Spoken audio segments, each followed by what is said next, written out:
10 मई को होने वाले कर्नाटक विधानसभा चुनाव के मतदान से पहले हमारे राजनीतिक विश्लेषकों के ओपिनियन पोल के आंकड़े कांग्रेस को मजबूत बता रहे हैं। इन सब के अनुसार राज्य में कांग्रेस की सरकार के आसार नजर आ रहे हैं और बीजेपी का किला ध्वस्त होता दिख रहा है। हमारे कार्यक्रम में जुड़े राजनीतिक पंडितों के अनुसार जेडीएस का ग्राफ नीचे नजर आएगा, पर हमेशा की तरह मजबूत स्थिति में ही दिखेगी। गढ़ में सत्ता विरोधी लहर का असर कितना देखने को मिलेगा। एक गढ़ है, बीजेपी का गढ़। देखिए, जहां पूरे कर्नाटक की बात होती है वहां अलग अलग क्षेत्रों की हमें बात करनी होगी। जब हम किसी भी चीज़ की एनालिसिस करते हैं तो हम ये देखते हैं कि कहाँ पर लिंगायत वोटर्स हैं, कहाँ पर वोकालिंगा वोटर्स हैं, परंपरागत रूप से कौन सा क्षेत्र किस पार्टी के लिए मजबूत रहा है। अब अलग अलग गढ़ों की बात करें तो यहाँ पर बीजेपी का भी एक गढ़ है जहाँ पर कांग्रेस सेंध लगाती दिखाई पड़ती है। कौन सा गढ़ है और किस तरह से सेंध लगाई जा रही है वो ज़रा इस रिपोर्ट में समझने की कोशिश करते हैं। बीजेपी के गढ़ के रूप में कई इलाके कर्नाटक में माने जाते हैं। तो तटीय और मलनाड जो कि पहाड़ी कर्नाटक क्षेत्र हैं, इस इलाके में बीजेपी और संघ परिवार की हिंदुत्व प्रयोगशाला इसको कहा जाता है, इसके रूप में देखा जाता है। लेकिन इस बार सत्ता विरोधी लहर पर सवार कांग्रेस पार्टी क्या बीजेपी या भगवा वर्चस्व को जोरदार चुनौती दे रही है, बड़ा प्रश्न चिन्ह है। और ये प्रश्न इसलिए है क्योंकि यहाँ पर कांग्रेस अपने किस्म से धुआंधार प्रचार कर रही है, यहाँ पर ज़्यादा जोर दिया जा रहा है, लेकिन यहाँ का मिजाज क्या बदलेगा, ये एक बड़ा सवाल है। बदला लेने के लिए की गई हत्याओं ने क्षेत्र और पूरे राज्य को झकझोर कर रखा है, ये एक बड़ा सवाल है। बीजेपी युवा मोर्चा के प्रवीण कुमार नेतृ की हत्या के बाद हिंदू कार्यकर्ताओं के गुस्से को शांत करने के लिए भारतीय जनता पार्टी को सभी प्रयास करने पड़े। बदले की हत्या के शिकार मोहम्मद फाजिल के घर जाने और उसके परिवार को सांत्वना देने में बीजेपी सरकार की अनिच्छा ने चिंता बढ़ा दी। बीजेपी नेताओं ने प्रवीण नेतारू के आवास के सामने लाइनें लगा दी और सरकार से मुआवजे की घोषणा की थी, लेकिन फाजिल का जिक्र तक नहीं किया गया था। अंदरूनी कलह का बीजेपी पर कितना असर पड़ेगा, ये भी एक बड़ा सवाल है। बीजेपी में अंदरूनी कलह सुलग रही है और कांग्रेस को इसका फायदा मिल सकता है। सूत्रों का कहना है कि सबसे पुरानी पार्टी को तटीय क्षेत्र में लगभग 12 सीटें मिलने की संभावना है। हालांकि प्रधानमंत्री नरेंद्र मोदी और केंद्रीय गृह मंत्री अमित शाह के राज्य के दौरे के बाद बीजेपी वोटों के ध्रुवीकरण को लेकर आश्वस्त दिख रही है। 19 से 17 सीटें बीजेपी के पास तटीय कर्नाटक या दक्षिण कन्नड़ और उडुपी और उत्तर कन्नड़ जिले में शामिल हैं। तीनों जिलों में 19 विधानसभा सीटें हैं। वर्तमान में बीजेपी के पास 17 सीटें। आप अंदाजा लगाइए कितना बड़ा गढ़ है ये बीजेपी का एक क्षेत्र। कांग्रेस के पास महज 2 सीटें हैं। शिवमोगा, चिकमंगलूर और कोडागू जो ज़िले हैं वो मलनाड क्षेत्र में हैं और उनके पास 14 विधानसभा सीटें आती हैं। इनमें से 12 बीजेपी के पास है, 2 कांग्रेस के पास है। दोनों क्षेत्रों का राज्य मंत्रिमंडल में बहुत अच्छा प्रतिनिधित्व भी है और सरकार पर काफ़ी प्रभाव भी है।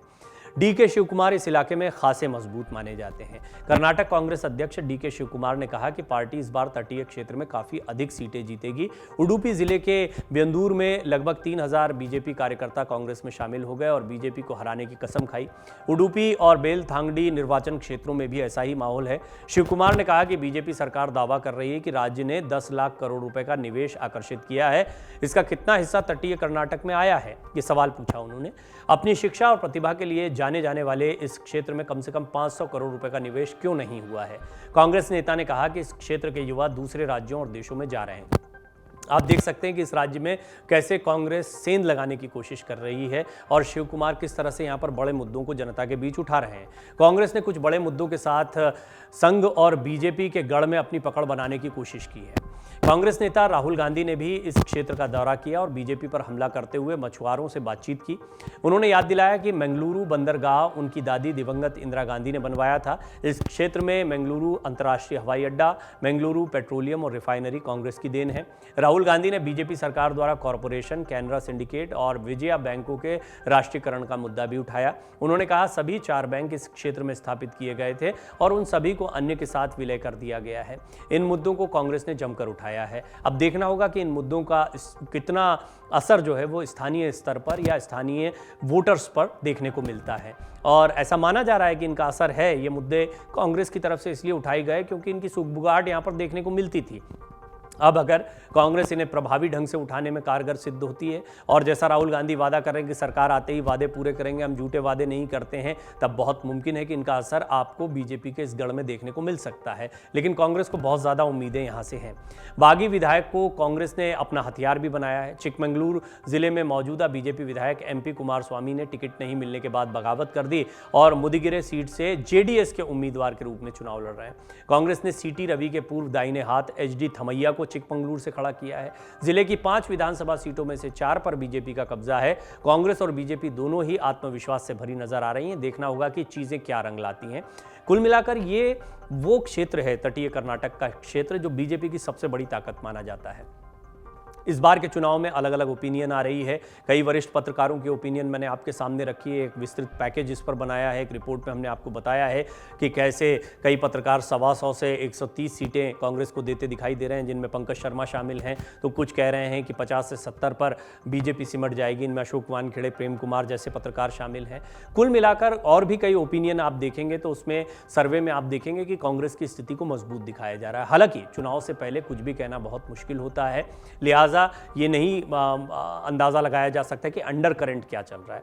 अंडर करंट के लिए सबसे ज़्यादा महत्वपूर्ण होते हैं स्थानीय मुद्दे। स्थानीय मुद्दों में कई ऐसे मुद्दे हैं जो पूरे कर्नाटक को प्रभावित करते हैं, तो कुछ ऐसे मुद्दे हैं जो तटीय क्षेत्र या बीजेपी के इस गढ़ को प्रभावित करते हैं। और कांग्रेस दोनों मोर्चों पर अलग अलग काम कर रही है। बड़े मुद्दों में अमूल नंदिनी का मुद्दा, सीमा विवाद का मुद्दा, आरक्षण का मुद्दा मुस्लिमों का, या ओबीसी को लेकर जो राहुल गांधी ने अपनी बातें कही हैं, महिलाओं को लेकर जो विशेष तौर पर घोषणाएं की जा रही हैं, गारंटी योजनाएं दी जा रही हैं, ये कांग्रेस के कुछ बड़े अस्त्र दिखाई देते हैं। दूसरी तरफ तटीय क्षेत्र के अपने स्थानीय मुद्दे हैं, जिन मुद्दों को यहाँ पर उठाया जा रहा है। चाहे जैसा मैंने एक हत्या के मुद्दे का जिक्र यहाँ पर रिपोर्ट में किया है, उस मुद्दे को उठाने की बात हो, डी शिव कुमार का चेहरा हो, स्थानीय स्तर पर जो बगावत हुई है उसका फायदा उठाने की कोशिश हो। खैर, देखना दिलचस्प होगा कि कर्नाटक में इस बार किस क्षेत्र में किस पार्टी को कितनी सीटें मिलती हैं। मन से उजाला कर चले, मन से उजाला कर चले, एक अमर उजाला कर चले।